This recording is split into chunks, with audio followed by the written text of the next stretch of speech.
Avant de commencer, je vous rappelle que vous pouvez vous abonner et activer la petite cloche pour ne pas manquer les prochaines découvertes. Et si vous voulez soutenir la chaîne, n'hésitez pas à aller voir ma page Tipeee pour faire un don.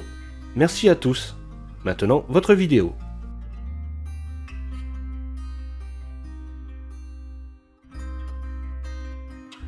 Bonjour à vous tous et bienvenue.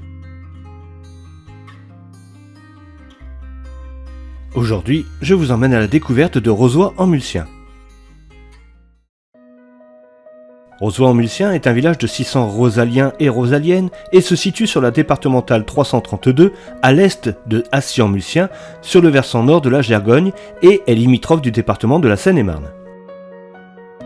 C'est depuis 2015 et avec un référendum que les habitants de la commune ont choisi le gentilé de Rosaliens et Rosaliennes que personnellement je trouve parfait. Le village a eu les noms jadis de Rosetum en 1014, Rosetum in Bria, Rosetum in Meldico, Rozoy-en-Mulcien, Rozoy et enfin le Rozoy-en-Mulcien d'aujourd'hui. Le nom de Rozoy est issu du gallo-romain Rosetu, puis de l'ancien français Rozoy, Roseille, qui veut dire là où il y a des roseaux. D'ailleurs, on peut encore en voir du côté de la Gergogne. Le nom de Bria se rapporte à la Brie et Meldico à la peuplade celte des Meldes qui a donné son nom à Meaux et aux Mulciens. Rozoy avait un hameau autrefois qui se nommait Migny, où des cercueils en pierre ont été découverts en 1820. À l'époque romaine, le site est à la limite de la forêt de Ray. Il est probablement défriché soit par les Romains comme à Réfos-Martin selon Louis Grave, ou bien par les Meldes comme je l'ai vu écrit ailleurs.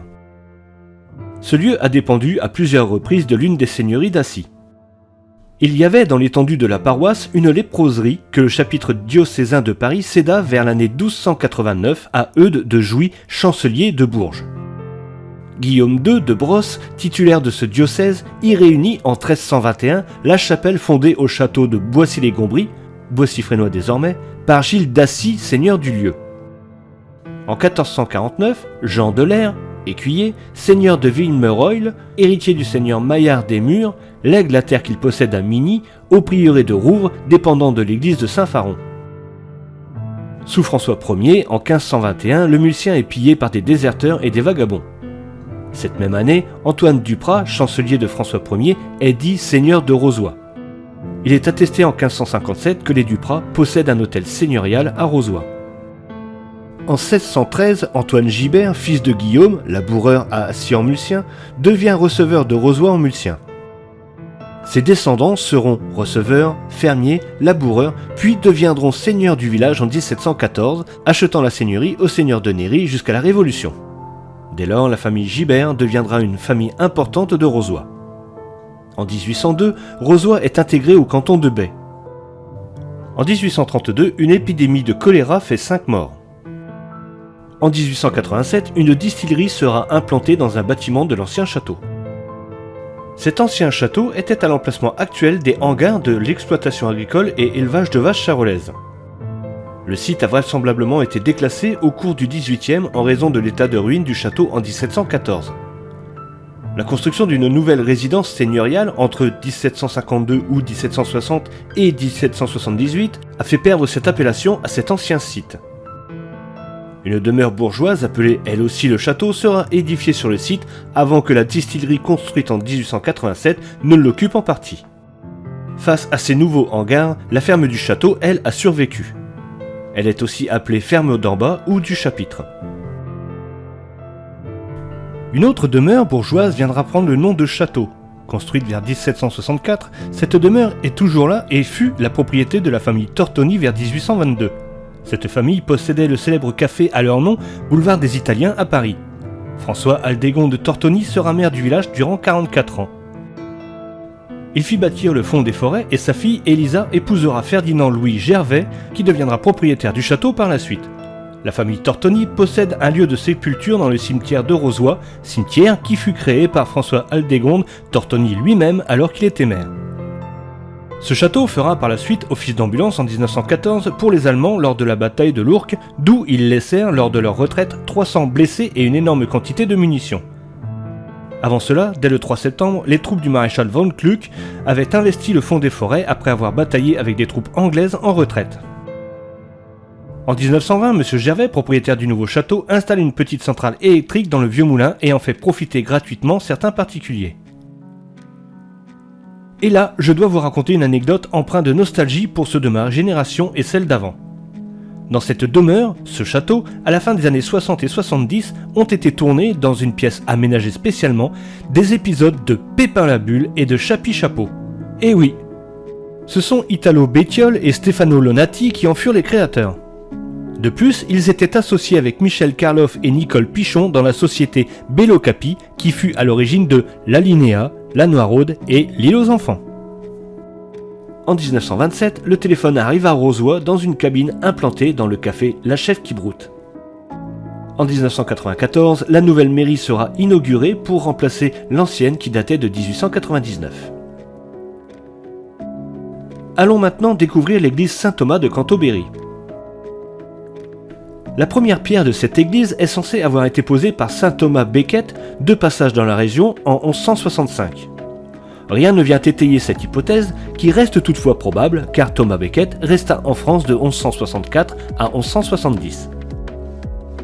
Donc cette église devrait dater du XIIe siècle, mais Dominique Vermand, auteur du site Église de l'Oise, et dont je m'inspire beaucoup, date cette même église du XIIIe. XIIe ou XIIIe, toujours est-il que des réparations au XVIe siècle viendront altérer les dispositions primitives. À peu près régulièrement orientée, l'église Saint-Thomas de Cantorbéry, Canterbury en anglais, comprend une nef de 3 travées, un chœur de 2 travées, de 2 bas-côtés et d'une abside à 3 pans. La façade comporte un portail en anse de panier avec 2 accolades, comme on a pu le voir à Duvy, et une belle fenêtre à remplage. Les fenêtres sont pratiquement toutes d'origine, sauf pour celles de la façade et de l'abside qui sont, elles, du XVIe.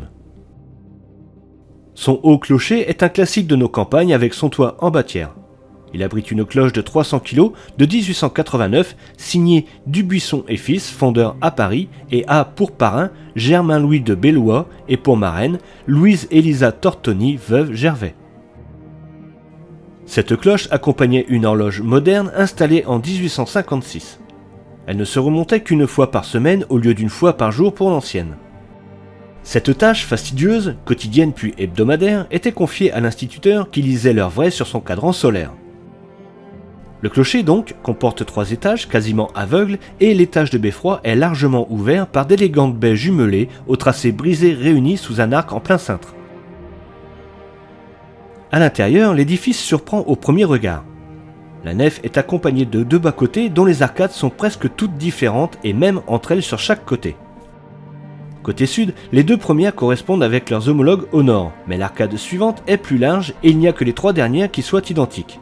Au nord, si les 3 premières arcades se ressemblent, la 3e est pourtant moins large que les autres. Quant à celles qui suivent, après la chaire à prêcher, elles sont encore différentes et plus élevées. C'est vraiment surprenant de voir ces différences qui sont probablement dues aux restaurations successives au fil des siècles. Les bas-côtés sont réservés à la circulation. Encore une fois, on voit bien en observant les fenêtres bouchées de la nef que les bas-côtés ont été ajoutés par la suite. Toute l'église est voûtée d'ogives. Mais c'est sans doute la voûte du bas-côté nord qui m'a le plus interpellé par sa beauté. La nef est séparée du chœur par une marche et des bancs qui l'entourent sur une travée. Le chœur de 2 travées donne sur l'abside très lumineuse avec ses 3 grandes fenêtres vitrées. L'abside comporte de très beaux maîtres-autel entourés de panneaux de bois peints et sculptés qui sont vraiment magnifiques. Les très beaux fonds baptismaux, les culs de lampe et les nombreuses sépultures dans l'allée de la nef contribuent à faire de cette église une des plus belles que j'ai vues à ce jour. Je vous laisse avec d'autres éléments intéressants de l'église Saint-Thomas.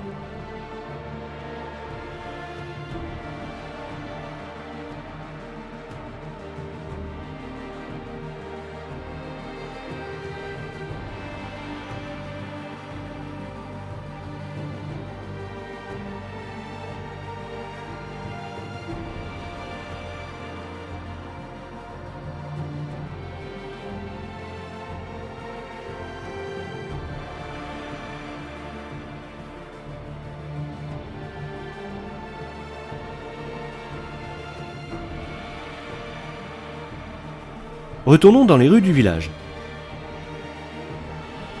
Le village compte quelques édifices intéressants comme la maison du chapitre, belle maison en pierre, probablement une ancienne grange au Moyen-Âge qui sera transformé en habitation au XVIe siècle. Le domaine de Scipion, l'une des deux fermes de Rozoy, avec sa grande façade et son porche surmonté d'un pigeonnier, qui fait aussi chambre d'hôte. Je vous mets le lien en description. Il y a dans les bois de la route de Vincy une pierre sorcière qui était peut-être le lieu d'un culte celtique. Elle était encore source d'inspiration dans les histoires racontées aux veillées du XIXe siècle. Il existait aussi dans les champs, au nord de Rozoy en Mulcien, sur la route de Étavigny, un orme appelé l'orme plaideur. À l'époque de Louis IX, on y rendait la justice à l'ombre de ses branches. Cet arbre est mort en 1986, mais a été planté en lieu et place un noyer pour se remémorer l'emplacement de cet orme plaideur. Le monument aux morts se trouve sur le mur nord de l'église. On peut voir un calvaire au croisement de la Grande Rue et de la rue du Pavé de la Cornue. Il n'y a pas de lavoir, ce qui est assez étonnant compte tenu de la présence de la Gergogne à proximité du village. Il n'y a plus de commerce, mais il reste encore quelques entreprises et artisans.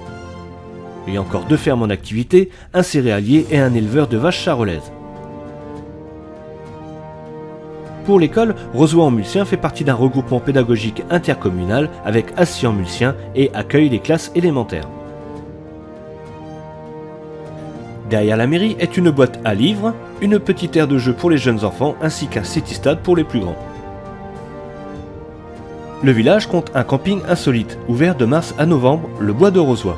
Ce camping propose des hébergements dans les arbres pour un séjour en famille ou en amoureux et un escape forêt qui se déroule sur 2 jours avec campement dans le bois.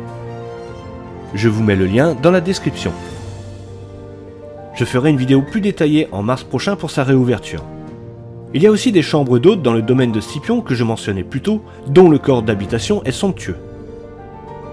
De plus, vous pouvez aussi louer une salle de réception dans le superbe domaine de la Nacelle pour vos réceptions privées ou professionnelles. Si vous désirez en apprendre plus sur le village de Rozoy en Mulcien, je vous invite à vous procurer le livre d'Aquilon, Histoire, archéologie et territoire dédié à ce village. Cet ouvrage est très complet et m'a fourni pas mal d'informations et pourra vous aussi vous faire découvrir plus en détail ce charmant village de Rozoy en Mulcien. Voilà, c'est ainsi que s'achève la découverte de Rozoy en Mulcien, village très sympathique au riche passé et où réside un ami que je tiens ici à saluer.